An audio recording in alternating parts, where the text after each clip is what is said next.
કેનેડામાં work permit માટે જરૂરી એવા LMIA લેટરના નામે લાખોની ઠગાઈ આચરાઈ છે। ડોક્યુમેન્ટ પર વિઝા અપ્લાય કરતા ફૂટ્યો હતો આખો ભાંડો।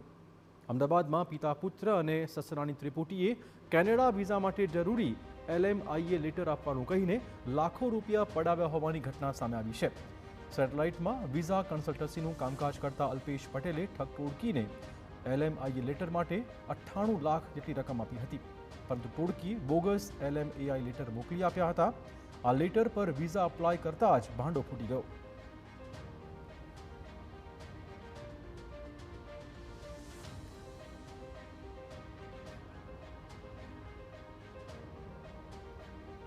કરેલો છે અને પુરાવા મેળવવાની કાર્યવાહી ચાલુ છે। આમાં અમુક રકમ જે આરોપી યશ પટેલ છે એને કેનેડા ખાતે મોકલવામાં આવેલી અને હાલમાં કેનેડા હોવાનું જાણવા મળેલ છે। અને આ જે LMIA લેટર છે એ કેનેડાથી મોકલેલો હતો, એટલે એ કેવી રીતે બોગસ બનાવ્યો અને કઈ રીતે બનાવ્યો, આરોપીની ધરપકડ કરી અને એની તપાસ કરવામાં આવશે।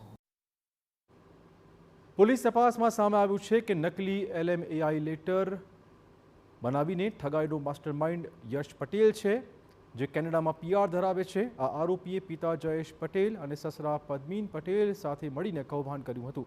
ફરિયાદી અલ્પેશ પટેલ 2015થી વિઝા કન્સલ્ટન્સીનું કામકાજ કરે છે, જેમાં 2023માં આરોપી જયેશ પટેલના સંપર્કમાં આવ્યા હતા।